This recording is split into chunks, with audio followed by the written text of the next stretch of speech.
भगवान ने पहले ये दो अवतार लेके दिखा दिए। हंस का अवतार भी लिया, नर नारायण का लिया, और दूसरा हंस का अवतार है। हाँ जी। और जो है ना चौथा जो है ना शुक्र का अवतार है, बरहा। हैग्रीव का अवतार, मत्स्य का अवतार यानी मछली का अवतार, मत्स्य का अवतार जी, और कच्छप का अवतार जी, और नरसिंह अवतार फिर जी। ना मानस ना शेर। परमात्मा ने ये दिखा रखा है कि मैं सब क्या है, मैं हूँ, मैं ते न्यारा कुछ भी नहीं। बिल्कुल और पंडित जी भी टेक में यो इशारा करते हैं, परमहंस और शुक्र स्वरूप जी भाई जो ईश्वर कहलाए वह यह द्वारता है कि न अवतार लिए भाई जी। मैं उनका जिक्र कर रहा हूँ जो परमात्मा ने अपना अवतार लेकर के और इस संसार का उद्धार किया, जीवों का कल्याण किया जी। वो बात मैं बता रहा हूँ। एक एक बात पंडित जी की अनमोल। और आड़ इस तीसरी कली है ना यार, चौथी जी है, चौथी आ गई। हाँ या चौथी तीसरी थी ना या तीसरी थी जी।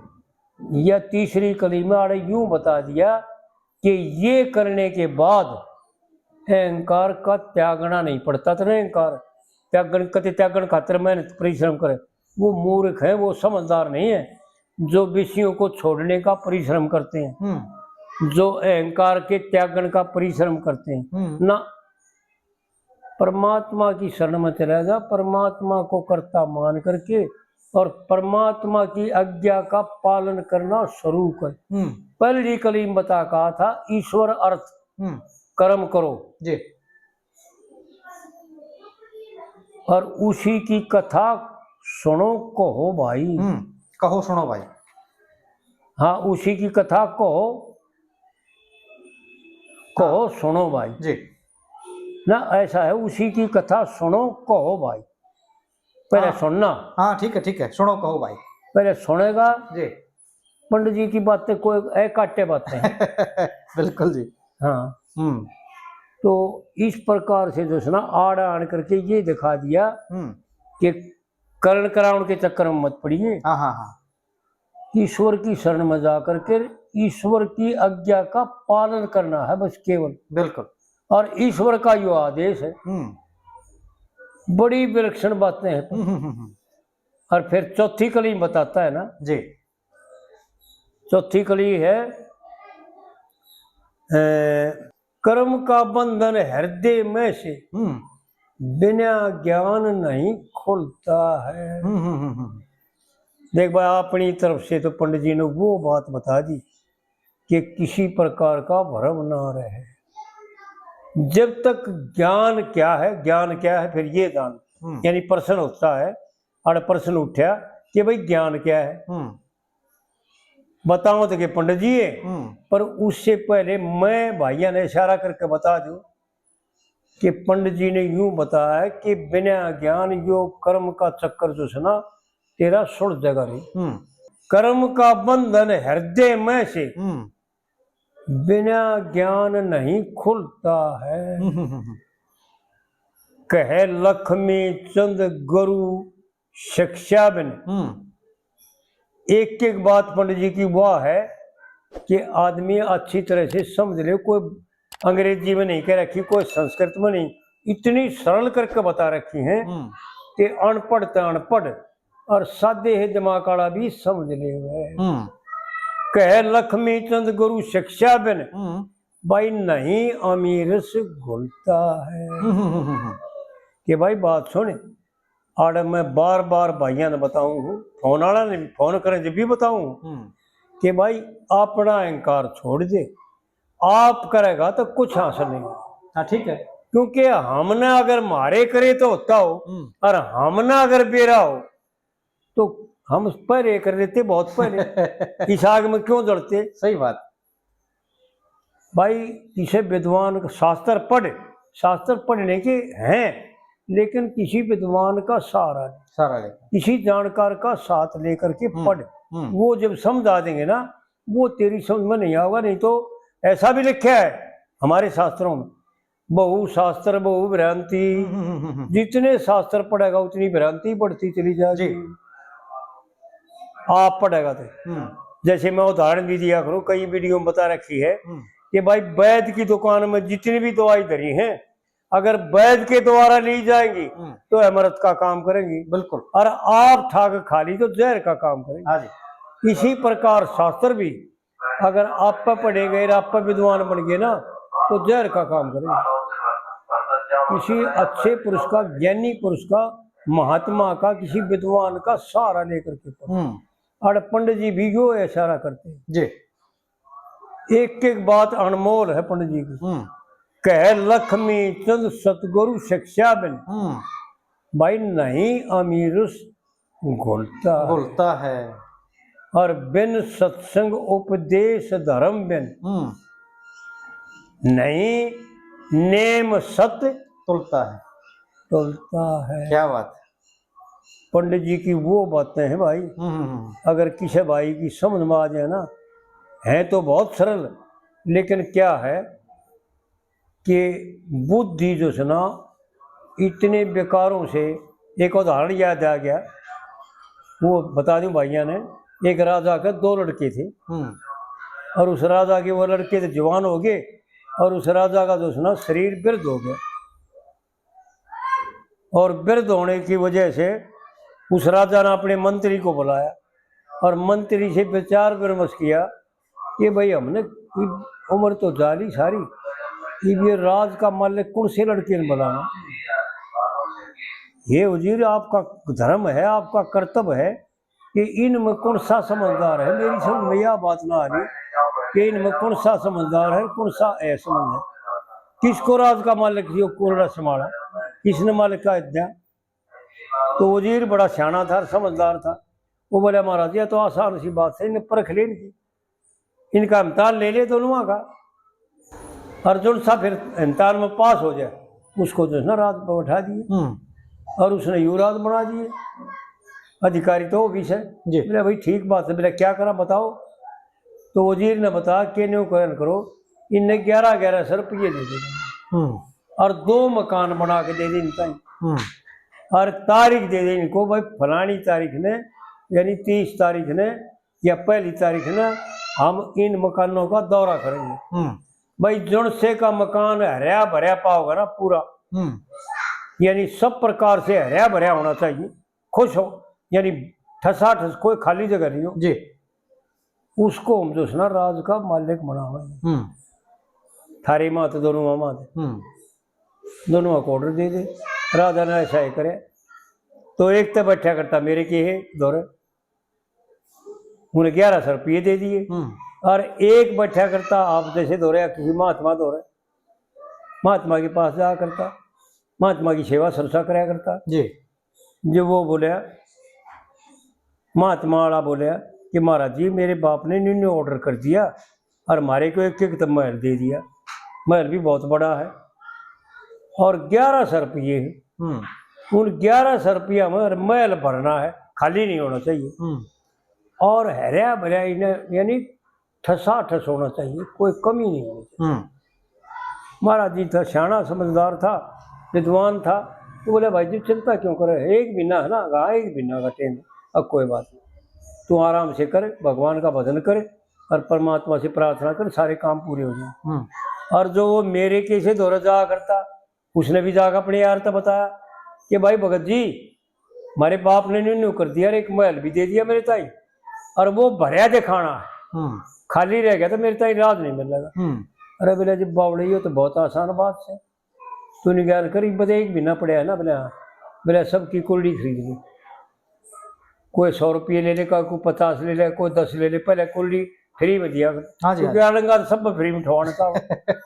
और बोले ससुर नहीं छा भर दे रहा, बड़न का भी रहा पावे, अब पर आज तेरे को मिला मेरा है।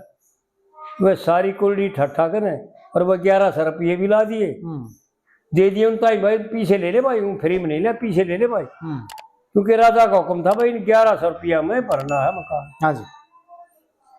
और जो ना कुल्डियाँ की ले लेकर और गोबर कूड़ा ढेर लगा दिए, मकान भर दिया। और जब वो दिन आया, उस महात्मा ने उसको बताया, वो महात्मा ने बोला अगर महाराज जी दिन तो आ गया, कल है क्या करें। अब कल है ना, कहा अग्नि ज्ञान करिए, सवेरे उठ करके कल शाम ना होंगे ना? कहाँ कल शाम ना होंगे? तो बहुत बढ़िया बात। कल सवेरे उठ कर ने और 800 रुपये का तेल और 300 रुपये के दीवे और लोगड़ खरीद लिया। 100 रुपये का लोगड़ और 200 रुपये के दीवे ये खरीद लिया। और भाई 2 बालक भी लिया। ये कोई तेरे जड़का रहे मैर तो चलना है जी कि महाराज क्या करोगे? अब तू ले आ उन्हें बताऊंगा महल में चलना है बताऊँ। और 5 बजे इन्हें बुला ले, 5 बजे 5:30 बजे तक यो काम करना है जी। दीवे ले लिए भाई, खरीद लिए और तेल खरीद लिया और 1-2 अपना साथी बुला लिया। 2 जने बाबर वो थे और जो सुना पता नहीं 1000 दीवे खरीदे गए थे, 2000 थे, 4000 थे। सारे दीवे तेल भर भर कर और बाँच बना बना कर लोगड़ की और सारे दीवे में वो बाँच रख कर तेल रख के और जब राजा का टेम होया ना सारे जगा दिए। तो ऐसा देखे भाई सरसिम का तेल जड़ा है ना उसमें तो खुशबू भी आवे अच्छी, महक अच्छी आवे जी। और मटिया तेल जड़ा उसमें तो बदबू अच्छी आवे बिल्कुल। और जो है ना मकान भी कोई जगह खाली रह रही और जगमगाहट हो गया, सारे के मकान भरया दिखा रह भी दिखा। राजा आया पर गया उस कुरड़ी के रखी थी जिसने उसके मकान पे तो वो बड्डा था। हाँ जी। उसने देखा बड़ी दूर है तो मुंह का पल्ला लाना पड़ा बदबू आओ। राजा तो वजीर तो बोला रहे यो क्या कर दिया? बोला राजा यो तो पहचान से यो तो हिमतान फैल हो लिया, इसको राज दे दिया तो यो काम राज का कर देगा। हाँ। प्रजा ने कह रहा कितनी सता देगा कह रहा क्या कर बैठेगा जी, इसको समझ नहीं है यो तो और किसी का चाल है या पहचान है इसने मेरा या किसी और ने बताई। जब उस दूसरे दौरा गए दूसरे के मकान पे उड़े जाके देखा बेटी जो दीवा की जगमग हो रही दिवाली बन रही। हाँ जी।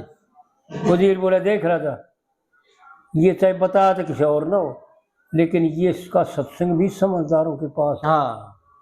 और यो जो है ना समझदारों की शिक्षा लेकर के और अच्छे कार्य करेगा, राज को अच्छी तरह चलाओगा, ये पास है। तो राजा ने उस लड़के को अपना राज दे दिया और उसको युवराज बना दिया। तो कहने का तात्पर्य यो से एक तो अच्छे पुरुषों की संग और इस कविता में पंडित जी ने पहली कली में यह बात बताई है कि जो नर भक्तों को बड़ा मानते उन्हीं के सत्संग चाहे है। उन पुरुषों के पास बैठे उन पुरुषों का संग करो, उन पुरुषों से यारी करो जिन पुरुषों में काम क्रोध लोभ मोह और ये राग द्वेष ये बीमारी ना हो, दूसरों से के प्रति नफरत ना हो, अच्छी शिक्षा देते हो, सबसे प्रेम करते हो, सबका भला चाहते हो, वो ही सत्संग के और संग के योग है। पंडित जी ने ये बात बताई और उस चौथी कली में यह बात बता रहे पंडित जी बिन सत्संग उपदेश धर्म बिन नई नेम सत तुलता है। हाँ जी। और बिना चौकसी एक एक बात पंडित जी की भाई मैंने को अगर मेरे दौरे होते ना वो ब्याह मजाक ना बाती जब एक घर में एक मिसाल याद आएगी। एक की बीरबानी ने बोली तू अपने खसम ने तू नहीं छोरी का बात बन जाएंगे हम, मैं छोरे ले जाएंगी मैं जाएंगी तू तो सब क्या लौटाया हुआ है। मैंने अरे भली मानस मैंने जान दे क्यों बाण का बात तो भाई भरया करे। मैंने ना मैं भी तो भाभी हूँ मैं तेरी गिला नहीं चलूंगी। मैंने नहीं करवा बोली तू चाल पर मैंने साथ चलना सहे मैं कहूँगी ना न्यू करना पड़ेगा। बोला ठीक से वो चले गए और जब वह पाटड़े पर दान लगे ना और जब छोरिया ने यो गीत गा ना भाई आए है मेरी माँ के जाए न्यू गाद कर गीत वो बातियां का तो वह बीरबानी बोली अरे तेने पहले क्यों ना बताई कि यो गीत गाऊंगी तेरे भाई तो ठिकादार बात भरे था मैं तो तेरे खातिर वो सब के मैं लिया के दे देती तेरे को अगर इसे गीत गाओ थी मैंने न्यू मेरा होता कि तू इसे गीत गाओगी तो सब के मना तेरे नाम करा दे होने आगे। तो कहने का मतलब यो है कि पंडित जी की वो बातें हैं कि अगर मान लेवे और इस पर विश्वास कर लेवे कि जो कम से कम इतना कर ले कि जो कह रखा वो सत्य है और शास्त्रों का निचोड़ है। बिल्कुल बिल्कुल बिल्कुल। बिन सत्संग उपदेश धर्म बिन नहीं नेम सत तुलता है। और बिना चौकसी, एक एक बात अनमोल है भाई, बिना चौकसी बिना उपा के फिरे जगत में डुलता है। यानी डुलने का मतलब समझ गए होंगे, अब मैं बता भी दूं थोड़ा भाई, धक्के खाना जी। डुलने का अर्थ है धक्के खाना जी। खाम खा दून मारना, पहाड़ का दून मारे, इन विषयों का तो बिगड़ना नहीं और इसने रहना नहीं, ये खा जाएंगे इसने भी, और ये तेरे पता हो नहीं। और फिर चौथी लाइन आखिरी लाइन में पंडित जी ने वो बता दिया कि इस भांति तज अहंकार को, देखे भाई यही उपा फरमाए हैं अहंकार के त्यागन को, ये 24 कर्म बताए। पंडित जी ने जो सुना वो बातें बता रखी हैं। अब एक एक बात अनमोल है, इनकी कीमत नहीं हो। बात वाली बचार बताऊं था ना। हाँ जी। अगर मेरे पास होते पंडित जी होते ना तो आज मैं सबके मुंह उसका नाम करा देता भाई, इन बातों के बदले में कीमत नहीं। हाँ सही बात। हाँ जो है बहुत अनमोल चीज।